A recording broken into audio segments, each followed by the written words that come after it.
Trump has won his election by telling a big lie. What's the big lie? The big lie is that the people in the United States are suffering because of the trade deficit, because of China, because of Mexico, because of Canada. No. What you're seeing in Trump with his flirting around is a kind of desperation. He wants to appear to be acting in the U.S. interests, but it comes down really to blustering it. He's using tariffs not so much as to provide the framework for a domestic industrial policy, but he's actually using it to threaten other countries and to require them to transfer investments to the United States. Hello and welcome to the 40th Geopolitical Economy Hour, the show that fortnightly brings you discussions about the fast-changing political and geopolitical economy of our time.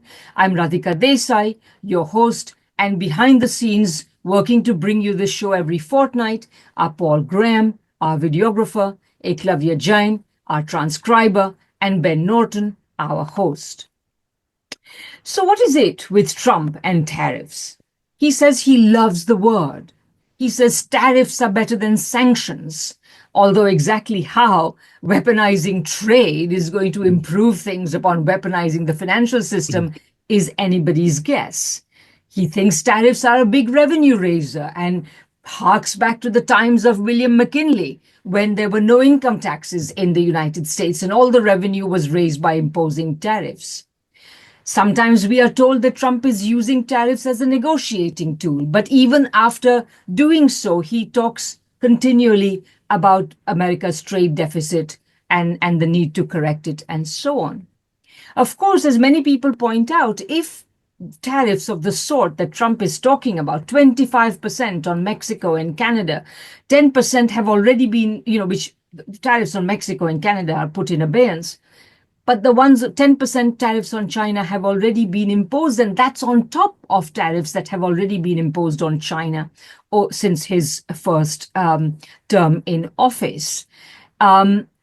These sorts of tariffs are practically guaranteed to raise inflation, and this is precisely the point on which he was elected. People expected that he, associated Trump with a time of low inflation.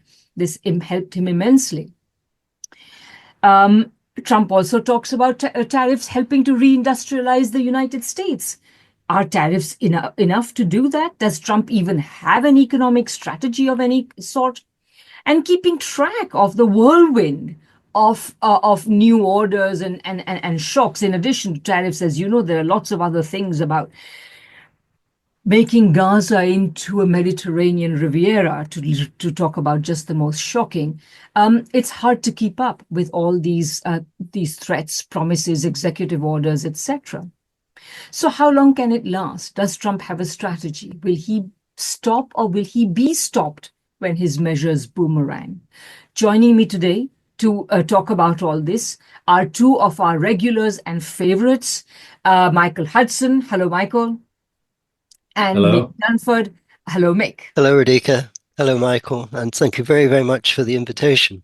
Yeah, it's always a great pleasure to have you, Mick, and Michael. So, Michael, why don't you start us off by really talking about what you think Trump's game with tariffs is? I mean, what do you think is really going on? Does he mean what he says? Is he going to back off, etc.? Well, before you look at Trump's idiosyncrasies, I think it's good to put the big picture in perspective. He looks back to President McKinley and the century in which America rose to become an industrial power. And it did so through protectionism. And the U.S. protectionist doctrine was more sophisticated than those of England or even Germany. It was not only protective tariffs, it was promoting public infrastructure investment to provide basic needs for labor and for the population so that the industrial employers wouldn't have to pay such high wages because the government was subsidizing public transportation, education, healthcare, all sorts of things that today have to be paid for. Well, once this strategy of development by the American School of Political Economy achieved dominance in World War I, helped by the fact of inter-allied debts owed to the United States, wanted to pull up the ladder, as it were. It did not try to promote its doctrine of protectionism and industrial growth to other countries. Now that it was dominant, it did just exactly what England did. It moved for free trade. We have an advantage. We don't want other people to share our advantage. Let's have free trade so that we can outcompete them and increase our lead steadily. And already at that time, in the 19th century and early 20th century, there was an idea that the world economy was polarizing. Well, all this seemed to be built into the world order in 1945, when World War II was over, as we've discussed. But then you had the 1980s, you had neoliberalism, you had financialization, and that's the opposite of industrial capitalism. And so by today, America's lost its industrial need, and it's lost it by privatizing all of the infrastructure that was public before, forcing its labor to pay enormous costs for education that used to be free, for healthcare that used to be subsidized, for transportation that used to be subsidized. So America's lost. What is it going to do when it still imagines that it can become the leading country in the world, the dominant financial power, the dominant trade power, and absorbing the world's economic surplus? There's a desperation going on.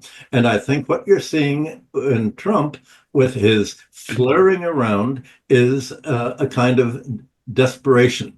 So we're going to discuss today his policies as they affect various countries. But I think when you're analyzing why he's doing it, there are two dynamics at work. Not only the international dynamics, but if you're looking at what he's done so far, with the seemingly absurd claims against Canada and Mexico, that it's all about fentanyl and the drugs, he seems to be playing more for the domestic U.S. audience than to actually get a serious response. He wants to appear to be acting in the U.S. interests, but it comes down really to blustering in the U.S. interests. And I think we can talk about what his general strategy is. And his general strategy is simply to threaten to crash the international economy or the economy of his trading partners. And he's not really going to crash it because that would crash the United States too. But he wants to panic them.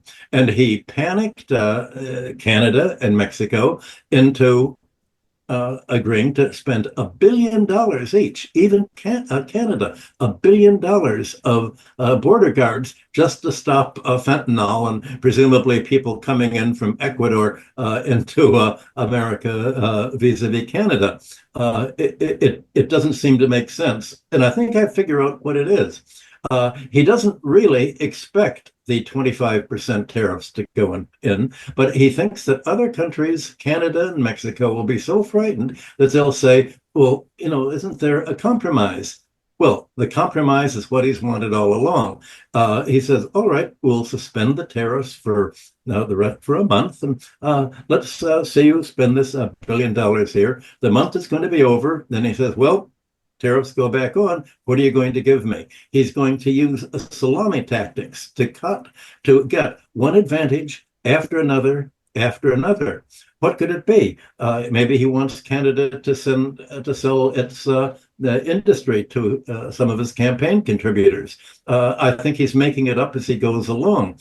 But his basic tactic is the opposite of China's tactic. He's not offering other countries a win-win game. What he's saying is, if there's a win-win game, like President Xi wants in China, then we lose. Because if another country also gets a win in addition to us, that's something that we're not taking. So he's going to want to find out whatever their surplus is, take as much as he can, and a win-win game for him is a loss for the United States. He's using the tariffs to create panic and saying, what can I get from this? And this is where we're standing right now. panic, Mhm. at least in Canada and Mexico. Mick, do you want to? Okay, well, if I just make 2 points, I mean, I think in some ways the background is that United States is in dire straits in very many ways. I mean, in this year, they have to refinance 9.8 trillion of debt. They've got a situation where they have a huge debt pile after many years of fiscal profligacy, a productivity slowdown, crumbling infrastructure, extraordinary high costs for health and education, and of course, as Michael said, had been deindustrialized in many ways by the offshoring of American capital. So, the starting point, in a sense, is that very, very deeply problematic situation in which the United States finds itself. And, I assume that the intention ultimately is to try to address these issues. But, as Michael said, in a kind of win-lose way. I mean, it seems to be targeted at gaining for the United States and sort of monopolizing key areas of the new economy, for example, and excluding others from it, which, as Michael said, differs very, very radically from the Chinese path. Beyond that, however, I do want to emphasize, that tariffs are basically an instrument of trade and industrial policy. And as Michael said, they were used in the past by McKinley. They were used by Britain in the 1930s. They were used by Japan and South Korea and the other Asian tigers. In some respects, one can also say that there are other industrial strategies, in terms of credit policy and so on, that were used by China. So many countries that seek to come from behind do employ tariffs as one instrument amongst others of their industrial and trade strategy. Now, one of the reasons for that, evidently, is that basically free trade basically is advantageous to the strongest competitor. So, in the 19th century, Britain imposed free trade on China with devastating consequences. Britain also imposed free trade on Portugal. And people drew on that story, that story of Ricardo, who argued that trade is mutually beneficial because it's driven by comparative advantage. But in fact, trade is not driven by comparative advantage, it's driven by absolute advantage. If you look at Ricardo's story, Portugal could produce cloth and wine more cheaply than England. Correct. All right? Absolutely. In that situation, everyone would buy all their cloth and all their wine from Portugal. The fact that British cloth is relatively less inexpensive would not encourage people to purchase English cloth. So something had to happen, such that the costs of English cloth were reduced and actually became cheaper than Portuguese cloth. So, that rests upon certain adjustment mechanisms. And there's a serious debate, about the way in which these adjustment mechanisms work. But we do know that in the past, free trade has led to polarization of development. So Exactly. in that sense, these measures play a role, certainly in relation to countries that have been left behind, that are seeking to come up and improve the living standards of their people. And I think we have to keep that in mind. But I do think, we can come back to, I do think that Trump is using it in a rather different way to try to impose American will and basically what a win-lose solutions on other countries in the world. Yeah, and both of you have raised some such important points that I just want to make a series of responses on a whole number of them. So first of all, I'm very glad that you've mentioned, both of you have mentioned, that the United States itself has a history of industrialization that is based on tariffs. And it's important to recall that because bulk of the opposition to Trump's tariffs is coming from people who take a free trade point of view. But a free trade point of view is not necessarily what even the United States needs right now. This is not to endorse Trump's tariffs, the disruptive behavior that Trump is engaged in or anything like that. But it is to remember that there is nothing per se about tariffs that is necessarily bad. And you'll see that one of the most talked about bits of opposition to Trump has been this letter written by Larry Summers and Phil Gramm, in which they basically say the United States has no industrial problems at all. United States industry is booming as never before, according to them. You think, if you read that letter, that there was absolutely no reason for Trump to get elected, that the American working class was doing fine, etc., etc. Secondly, they also repeat a whole number of canards that have become part of the lexicon of the sort of globalist American position, in which they want the United States to continue running deficits, trade and otherwise, and so on. And so they say that, well, the United States has always run trade deficits when it's prosperous, when it is growing. But this is just the wrong way of putting it. The problem is that the United States has become so deindustrialized. Its economy has become so penetrated by imports that every time there is growth, every time people have a bit of money in their pockets, they spend it on imports. That's why the United States trade deficit always expands with American growth. But they celebrate this as though, deficits are a sign that America is growing, which is just completely economically illiterate. And of course, they repeat all sorts of such things. And so I think it's very important for us to tell a different story. The problem is not tariffs per se. The problem is the way in which Trump is imposing them. And also the other thing is that if Trump thinks that insofar as he says anything about this, he says, tariffs are going to reindustrialize the United States. But Mick, I think as you were saying, if in order to succeed at doing that, tariffs have to be part of a larger industrial strategy. That larger industrial strategy requires that the state controls capital. Unfortunately, in the United States, capital controls the state. There is no way in this context that the reindustrialization of the United States is going to be the result of Trump's tariff policies. And there is a very important thing here, and which we have talked about, the three of us and Michael and I, and over many, many Geopolitical Economy Hour episodes. The inclination of the American corporate capitalist class is to invest in finance, in speculation, in predatory lending, etc. It is not to invest productively. And where is the power that is going to say to them, no, you must, if you invest, we will close off these avenues of speculative investment and predatory lending and only allow you to invest productively? There is no such power. Trump is as much, if not more, a creature of this financialized capitalist class than any other previous president. So in that sense, this is not going to work.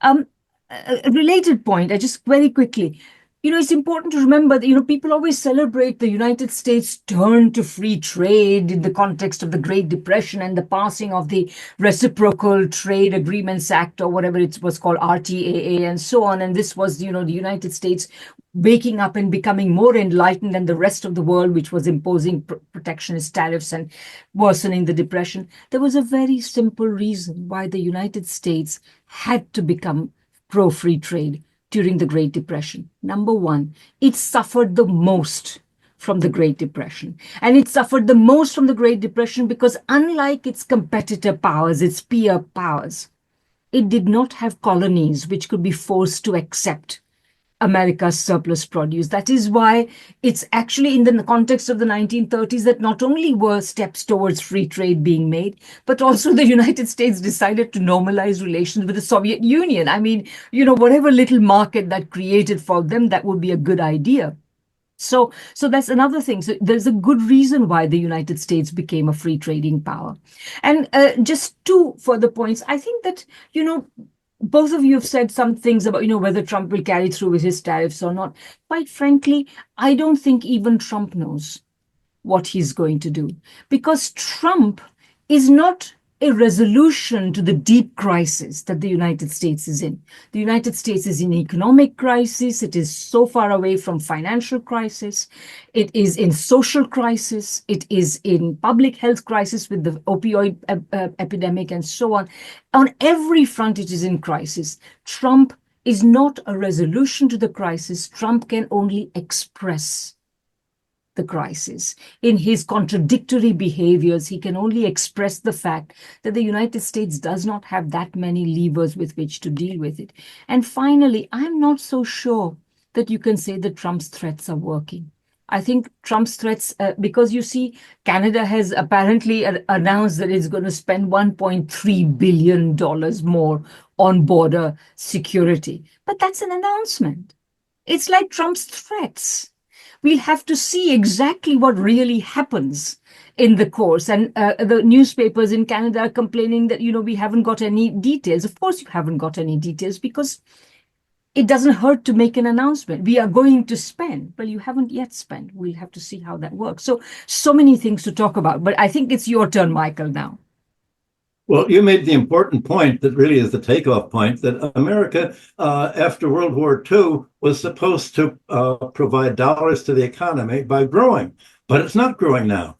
So the question is, what is it going to do? Well, the only way, instead of providing dollars to the economy, it has to suck up the surplus from other countries, and specifically Europe. So I think instead of just saying how bad America's problems are, the three of us have just explained that. Let's talk about what the response is going to be. What can other countries do when the United States says, well, we are not going to make our trade, our prosperity from a trade surplus, but from a trade deficit, because we're not exporting that much anymore, but from a trade deficit, a deficit now. How can we make money off a trade deficit? Well, all of a sudden, tariffs, and this means that other countries, when they produce exports to the United States now, part of what they get in exports, they will have to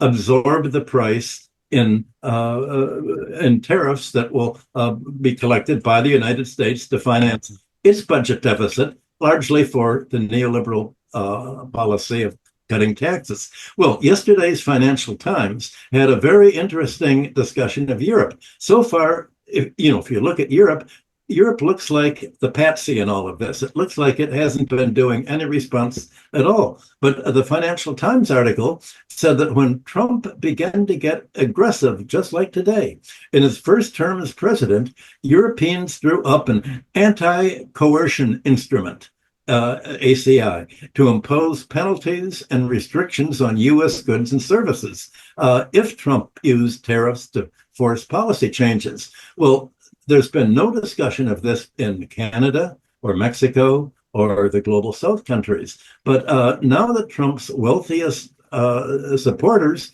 and his closest advisors are from the high-tech sector, I think that certainly Europe has said, well, we're going to retaliate against the U.S. in the Silicon Valley companies, Facebook and X and Google. And retaliation, the Financial Times article said, may come in the form of, quote, revoking the protection of intellectual property rights in their commercial exploitation, such as software downloads and streaming devices.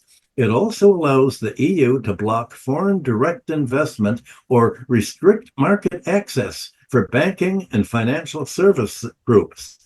This is really serious. This is the first sort of revival of a discussion that American foreign policy is based on the assumption that other countries have no alternative, that they will not respond, that they're all going to be like Canada, just sort of going along with whatever the United States, that the leaders of all other countries are like Justin Trudeau or like Olaf Scholz in Germany.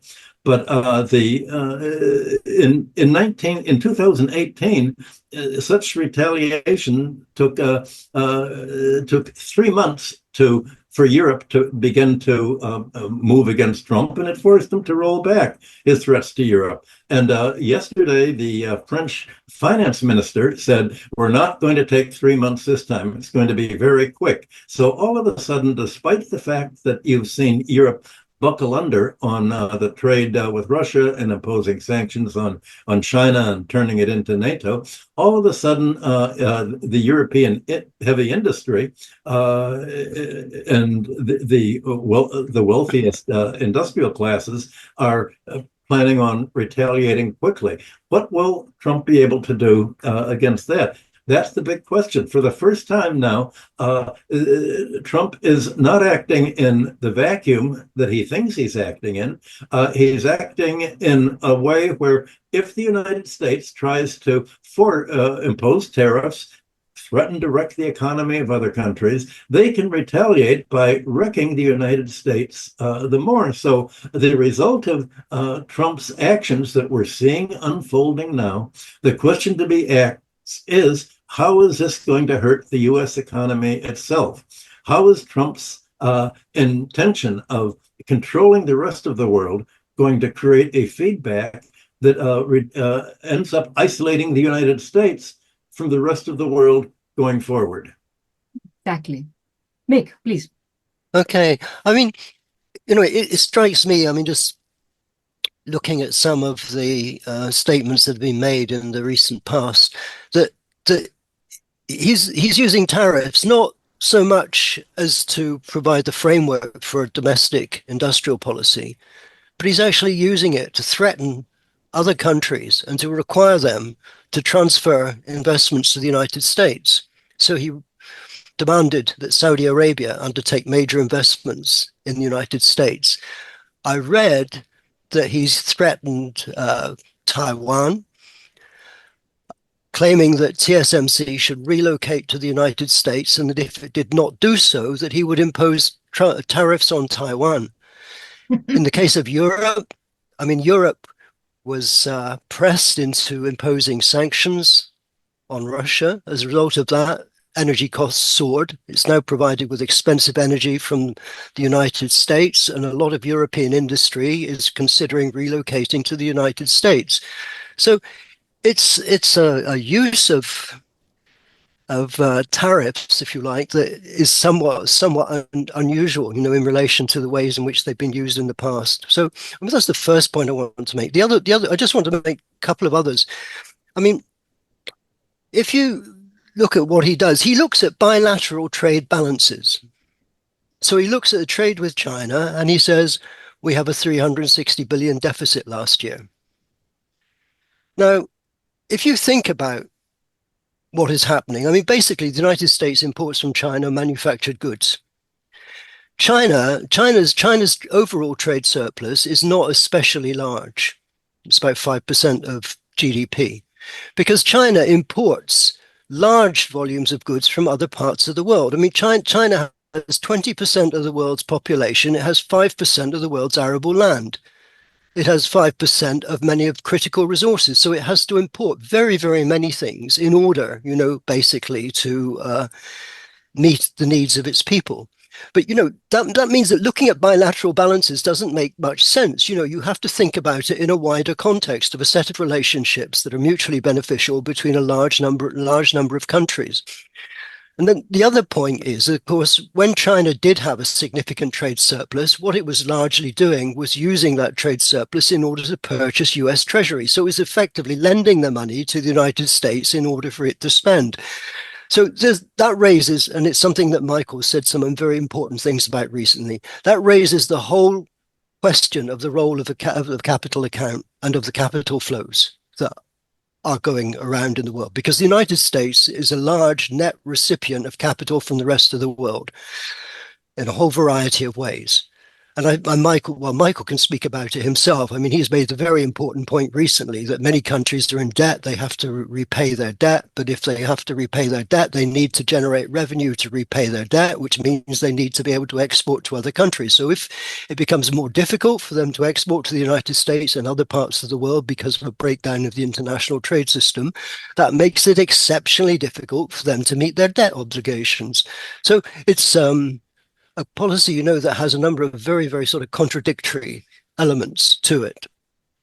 Yeah, it's a bit like the interwar period, of course, where precisely the disruption of trade made it difficult for debts to be repaid. Exactly. Again, a few points to the very excellent points that you've made. I think that, Trump acts as though US threats are extremely serious, that the US threats are essentially the threat of a really, really large actor of a sort that the US simply is not today. So one very important statistic that I read in the FT a week or two ago, is that the United States today accounts for only 15.9% of world imports. That is, and the EU comes a close second and China a close third. So that apart from extremely vulnerable countries such as Mexico and Canada, which thanks to NAFTA are particularly deeply intertwined with the US economy, and their economies are not as big as China's is, and so on, they are very vulnerable. But most of the rest of the world can very well do without trade with the United States. Yes, they will suffer a bit of a shock, but quite frankly, if they cannot export to the United States, they will find many other places to export to. There are a few other trends as well. Trump is today speaking in a world in which trade is considerably less important. So the head of the WTO was recently interviewed, and she pointed out that for the last decade, 15 years odd, since the middle of the 2010s, of the 2000s, basically, world trade has been growing less fast than world GDP, which means that essentially bulk of the of what countries produce on average, more of it is being consumed at home. And that's not necessarily a bad thing.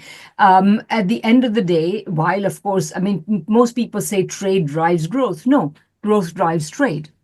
And if countries are growing, and if populations of countries like India or Bangladesh or China or whatever are consuming more of what they produce, what's wrong with that? The whole purpose of economic development is to expand the consumption of the people of your country, especially in places where consumption has historically been low. So anyway, so I think the world will suffer a bit of a shock, but it is not a shock from which it cannot recover.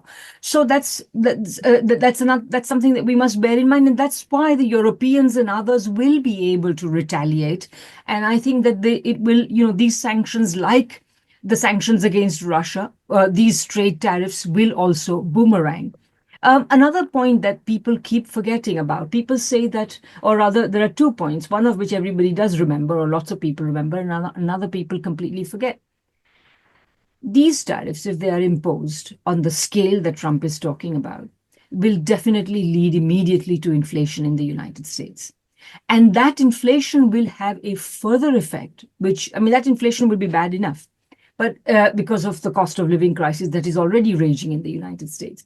But if that inflation then goes up, the Federal Reserve will be further constrained from reducing interest rates. It may even be constrained to increase interest rates, in which case it will more or less immediately trigger a financial collapse and a financial crisis, which will hurt Trump's own friends a great deal, because they are the ones who are in the forefront of making lots of money based on borrowed money through leverage trading and so on. And theirs is the wealth that will essentially go down. And a final point I'll make, and a couple of others, but I'll come back later. Mick, you talked about capital inflows into the United States, but the fact of the matter is that these inflows had already gone down well before Trump came to power. And these inflows, the lowering of these inflows has already led to a situation when the health of the Treasury market is under scrutiny. It is not, the Treasury market used to be considered the broadest, deepest, most liquid market in the world. It is no longer. With the United States issuing more and more demand for credit, there are not enough suppliers. That's why the Federal Reserve has itself had to step in order to keep up the Treasury market. And all sorts of devices have had to be used in order to try to retain what liquidity it has. But the liquidity of the Treasury market is itself in great doubt. So I just thought I'd leave it there. But Michael, I guess it's your turn again. Well, I want to take off from the point that Mick made that is all important. The key is not the balance of trade, it's the balance of payments, which is much larger in the end. And 60% of China's exports to the United States are made in American-owned factories there. They're imported to the United States, and all of the same thing happens in Canada, and Mexico for automobile parts made by firms that are affiliates of U.S. parent companies. So any attempt to impose tariffs on Chinese exports or Canada's auto exports or Mexican auto exports to the United States, or all of the maquiladora firms, the companies just over the border that are assembly plants to put parts together to send to U.S. parent companies to put into American final products. All of this is going to all of a sudden increase the costs to the United States that has set up these factories in China, Mexico, and Canada as part of its outsourcing of labor, which is part of the Clinton Democratic Party class war against labor in the United States. Drive down wages by shifting your production abroad to foreign countries, and you'll cut back industrial employment here, and that will create an oversupply of labor, and wages will go down, and presumably profits are going to go up, and therefore stock market prices will go up. That's the Democratic Party's growth plan that's become the whole basis of American strategy for the last few years. Well, by America imposing tariffs on these goods that are used by American companies, just imagine, for the first effect will be to price American automobiles out of the market because you're taxing many of the imports. But there's another factor that I want to point out. When you look at the overall balance of payments and the relationships of this trade, you realize that what is considered to be American production and American GDP turns out not to be American at all. If when an automobile is made from parts that are imported from most of the parts from Canada or Mexico, then that means that, well, certainly when the car is shipped off from Detroit to the dealers, it's counted as American auto production, American GDP, but a large portion of this isn't American at all. It's foreign. Of course, it should be in GDP because it's part of the output and the way they measure, but it's really not American so much. So in the way in which Trump has chose to begin his tariff fight is a fight against American companies above all. The single major victim of the tariffs against Canada are Ford and General Motors.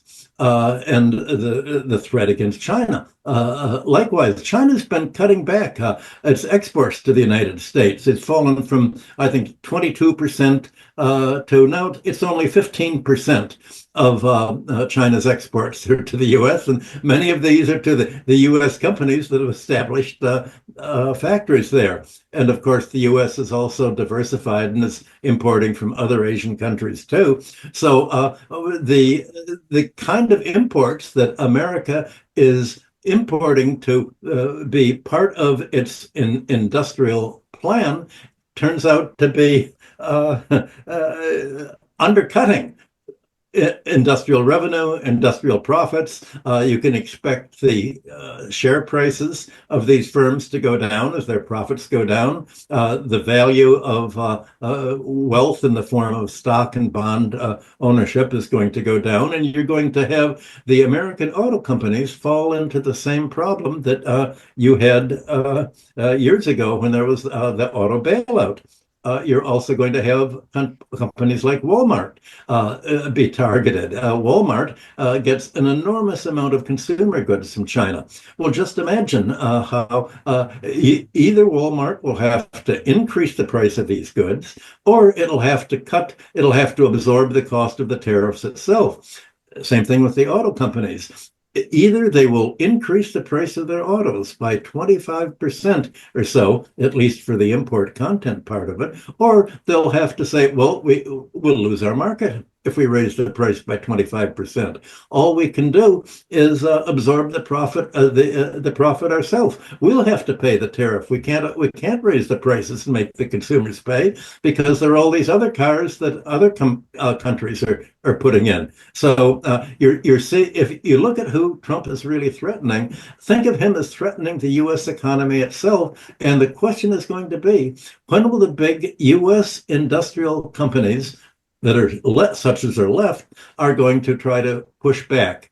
That's going to be the domestic political question we're going to see unfolding, I think, in the next month or two. Yeah, Mick, please. Okay, I mean, I was very struck by what you said, Radhika, about the difficulties of the treasury market. And I think it brings us back to something that was said very early on, namely, that in a sense, Trump is trying to manage, the decline of the United States and trying to deal with the very difficult situation that exists, within the country itself. I think an interesting question is whether what he is doing will actually, in the international arena, will actually exacerbate some of the problems that he confronts. I mean, in relation, for example, to these tariffs that he's imposed on China, I mean, China provides certain critical goods. So the first question is, can the United States obtain these intermediate goods and these commodities that it imports from China from other countries? So that raises the question as to what extent trade diversion is possible. And to some extent, I mean, it will probably occur. I mean, it's certainly the case that some Chinese companies are ramping up production in Vietnam, in order to supply the US market and in order to circumvent these particular sanctions. But I think, that raises the question of the extent to which confronting these sanctions, countries such as China, but also other countries in the global south, are going to fundamentally reorientate their trade away from the United States. That's it. I mean, it's quite clear, for some years now, well, China has been reorienting its trade, towards Southeast Asia and towards its BRICS partners and towards the global south. And it also is very interesting that they actually responded in a very strong way to the imposition of tariffs on China, because they introduced a 15% duty on coal, liquefied natural gas, and a 10% tariff on crude oil, agricultural equipment, certain cars. Now, these are products that China can very easily get from Russia, from its neighbor Russia, many of them. So again, it's quite conceivable that this set of tariffs will lead China itself to accelerate its diversification of its own trade, and in that sense, may actually exacerbate the difficulties of the United States. So I think this issue of trade diversion and how people respond, to these tariffs is actually a question that's very important to explore.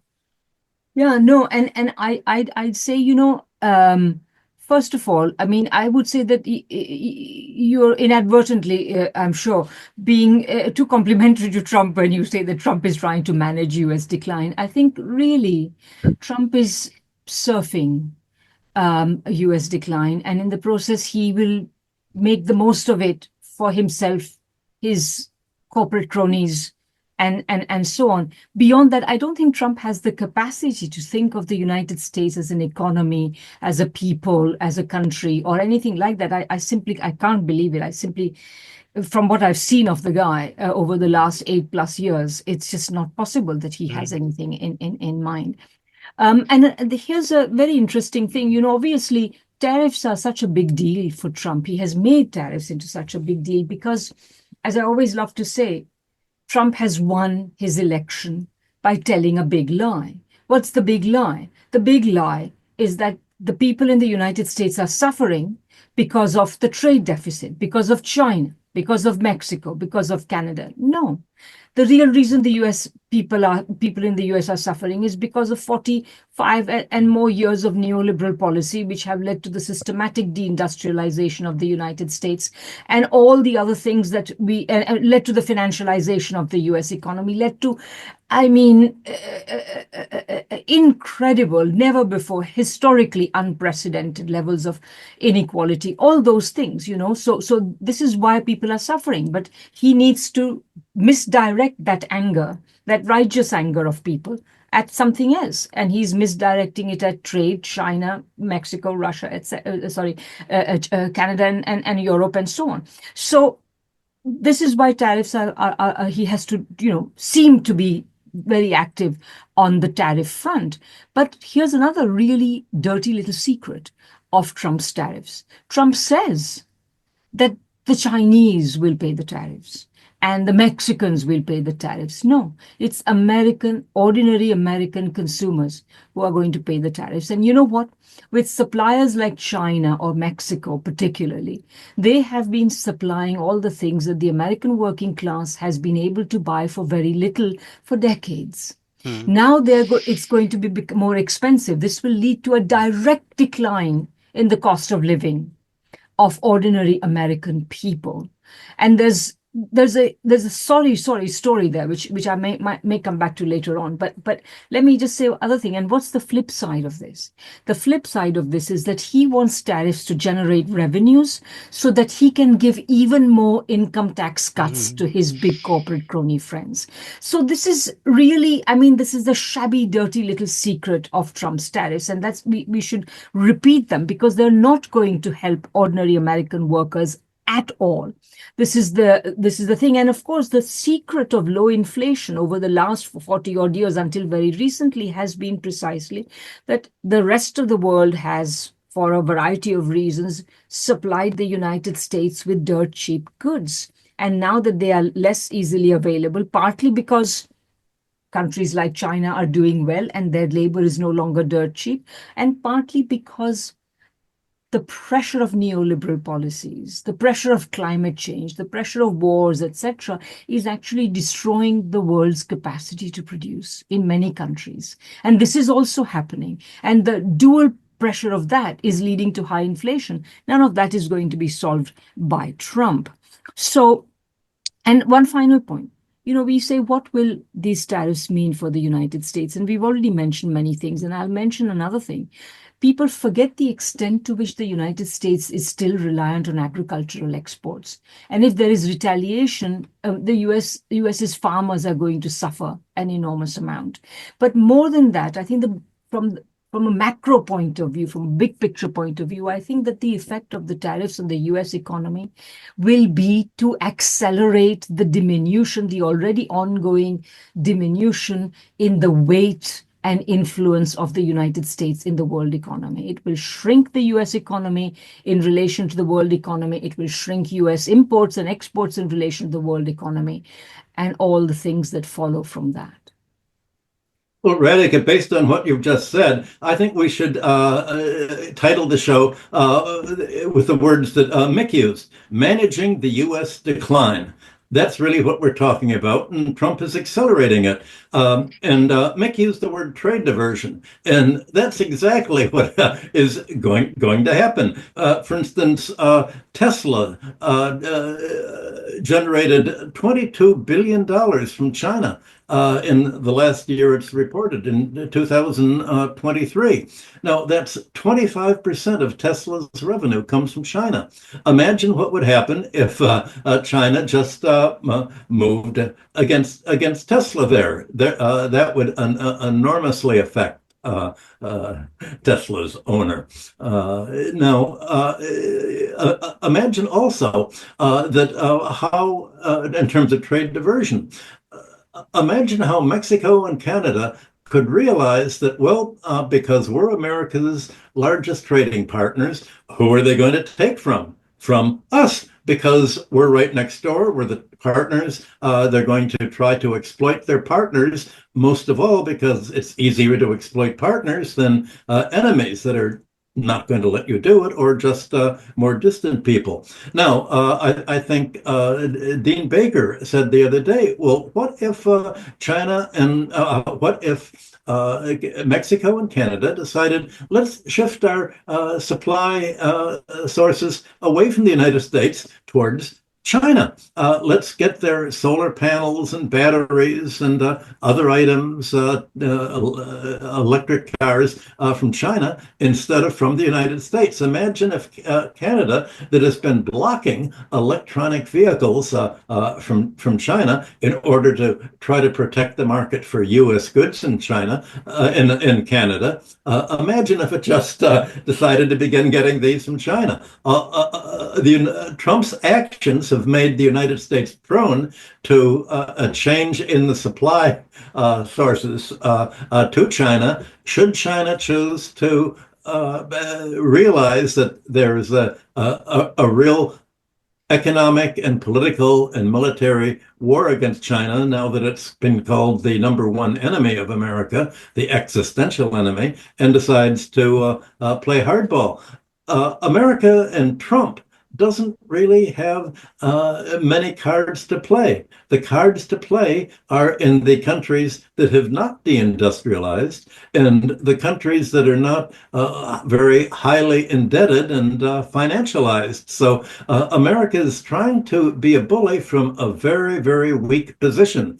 And Trump blustering wants to make it appear in his personality as if we're in a strong position telling other people to do, but it's really not in a very strong position at all. It's in a very weak position. So all of a sudden, he's made America prone to almost every kind of supply chain to other countries, and they now have an option of actually taking the initiative and conquering the U.S. market for what it's worth, and whatever they're going to do with the Treasury and U.S. Dollar holdings that they're going to get from this. Mick. Okay, I mean, something that I think one needs to ask is, why is the United States so uncompetitive? Now, one reason obviously is the lack of investment in industry and the slowdown in productivity growth, the absence, if you like, of the kinds of factories, that you find in China that have extraordinary productivity levels and that actually, as you said, Radhika, pay good real wages, to their workforce. But at the beginning, Michael talked about, for example, the cost of health in the United States. So the United States has this extraordinary cost structure. I mean, I live in Beijing in an apartment, and 1 year's electricity, gas, water, and district heating through the winter months costs me about $500 per year. What's district heating? It's basically a central heating system, but for a whole community, residential community. Oh. A lot of Americans, discovered, that these costs are way, way lower than China when TikTok was stopped, because many of them immediately switched to something that's called Red Notes. Actually, the Chinese name is Xiao Hongshu, and if you translate it, that means little red book. It's very amusing. Because his impact was almost revolutionary, because suddenly all these Americans were actually talking to Chinese people, and they were comparing things like the cost of living, the quality of their transport infrastructure, the quality of their subway systems, the quality of their vehicles. So these are fundamental issues, that if the United States is to rebuild itself, have to be addressed, and it's in many ways a much more important issue than threatening other countries in ways that may well prove deeply counterproductive.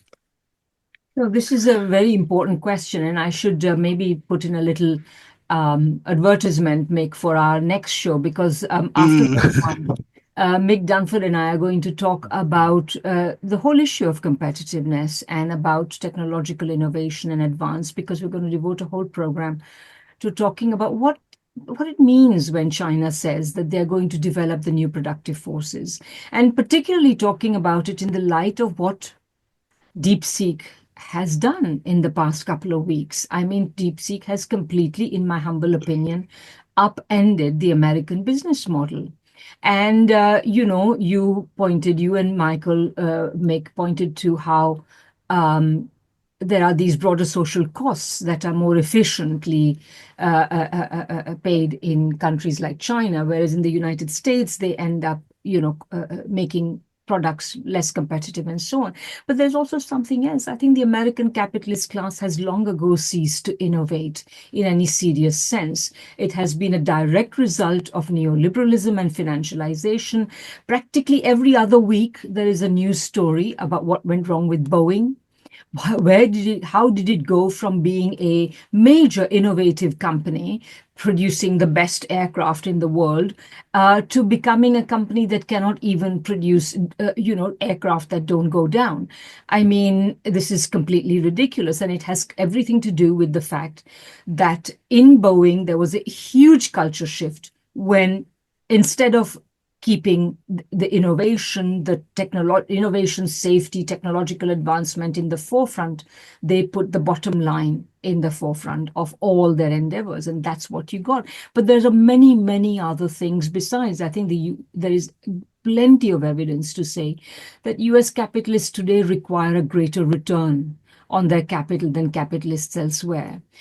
So, there are so many things we can talk about, and we will, but I think we should probably wind down. We are close to an hour, so maybe I'll give everybody a last little chance to say a couple of things each, and then I will close. So, Michael, do you want to any final reflections on our topic today? I think you've just summed it up. We haven't even talked about the accompaniment to tariffs, and that's sanctions on other countries that America convinced Europe and other its allies to do at much at their cost. What if the United States could say, well, the World Trade Organization isn't functioning anymore because the United States has refused to permit enough judges on the World Trade Organization court so that when China and other countries sue the United States for violating the trade rules that America's agreed to, it can't get a hearing because the United States has essentially blocked the World Trade Organization. China's already been protesting, and I'm glad that Mick brought up TikTok because that's exactly the point. The United States says if China or Taiwan or any other country invests in the United States, as we told them to, and creates a factory here, we can then expropriate them and take it over at pennies on the dollar by whatever campaign contributors are closest to whoever is the current president of the United States. Other countries can say they don't want to go on this route, and they can not only retaliate in terms of the tariffs, they can say we're going to drop the sanctions. If we can't export to the United States, if we can't have production facilities in the United States without you doing to us what you did to TikTok, confiscate it and give it to your campaign contributors. If we're successful, then we're going to go back to where we were before with our focus on Asia. Well, the problem for Europe, of course, is that Russia and Asia have turned their backs on Europe, and Europe is going to be left probably the big loser in all of this. But you're seeing the whole system that America has created to make sure that it's an exploitative system and gets the benefit is being unwound by the way in which Trump is so blatantly and explicitly saying, we're going to gain America first, you loses. This is a declaration of war, not only against the world, but against the whole system of world trade, world investment, and international finance that was put in place after World War II. We're seeing the ending of that very, very quickly, slowly at first, and then suddenly, as the saying goes. Okay, I mean, I think Michael's highlighted the importance of the character of the international order. I mean, I think, as he said, an international order was put in place after the Second World War. It had I mean, in the United Nations, it had some very, very positive dimensions. But the point is, if you look at the United States, essentially, from the Truman Doctrine onwards and earlier, in fact, because that was formulated in 1945, the United States adopted a kind of modus operandi in which they work with these structures if they serve their interests, and they work outside them if they do not. So if you go back, to the Marshall Plan, instead of channeling it through the Economic Commission for Europe, it was managed by a separate agency, basically in order to secure the one-sided aims of the United States. And that abuse, has actually increased, especially, since the collapse of the Soviet Union in recent years. And I think, a central issue is the way in which, other countries in the world are going to try to sort of restore some kind of equitable international order which actually respects the equality of all states and tries to ensure that the benefits of trade are actually widely diffused and try to ensure that technology spreads. I mean, if technology spreads, that can transform the lives of millions of people. And in a sense, that's why, what has happened with DeepSeek is so important, because that has made it available to the entire world instead of trying to establish a monopoly in order to appropriate an extraordinary share of world wealth for a small minority. Well, that was great, Michael and Mick. Really insightful closing comments. For my closing comments, I just want to make a couple of quick points. The first really is that, as we've said on this program many times before, what China means by globalization and what the West means by globalization is very importantly different. I mean, basically, in Western countries, globalization has been used as a way of talking about essentially lifting all restrictions, state restrictions on free markets and free trade, so that essentially the result of that would be that the economies and people and societies of the rest of the world become open to penetration by excess commodities from the West and excess capital from the West and so on. And also, of course, become open to supplying what the West needs, particularly cheap labor and cheap inputs. But in China, globalization has always meant expanding and deepening international cooperation, international trading and investment linkages, international linkages of every sort that are mutually beneficial to the countries concerned, or at least considered by their governments to be so. This is the principle on which China has proceeded. And China has indeed deepened its interaction with the world economy, mostly to the benefit of the world economy for the last many decades, since 1978 and the reform and opening up. And it's important to understand this because I think that essentially, at a time when the United States is essentially tearing up every agreement that it's been part of, including essentially destroying the WTO, violating its decisions, refusing to appoint judges to the dispute resolution mechanism, and so on. Meanwhile, China continues in its own way to comply with its regulations, and so on. And I think the reason as well is important to remember is because the WTO, while it was not a complete victory for the developing countries, it did represent to some extent a advance in leveling the playing field and so on vis-a-vis the whole world, the non-Western world in particular. And of course, China's entry into the WTO was also negotiated on the basis of a set of agreements in which China made sure that the WTO would be beneficial to it rather than just essentially exposing it to the marauding attentions and intentions of Western corporations. So WTO in this form is probably something to defend and undoubtedly also something to reform from the point of view of the rest of the world. But it's an existing structure. The United States is today attacking it, and it may very well be that in the end, it is China's vision of globalization rather than the US vision of globalization that will save the WTO. The second point I wanted to make is that, the United States is today reduced to playing a zero-sum game.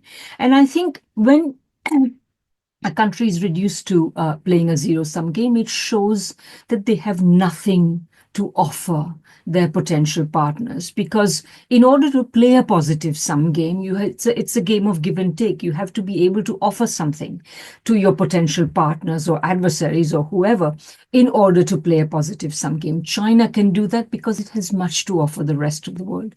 The United States finds itself today in a position where it simply cannot do that, and therefore it can only play a zero-sum game. And it is a very sad commentary on the leadership of a country that once had so many benefits and privileges to be reduced to this. And I think it is ultimately a question of leadership. It is ultimately a question of the fact that the United States is, as an economy, is ruled by the whims and the needs and the fancies of a tiny corporate elite. But yeah, that's it for now. Thank you very much, Mick and Michael, and thanks to all who are listening and will continue to listen. Please share with other people you may think are interested in this. And I think it's been a really, really fascinating discussion, far more in-depth than many that I have heard elsewhere by newspapers and magazines, as well as on elsewhere on YouTube. So thank you very much, and see you in a couple of weeks. Bye-bye.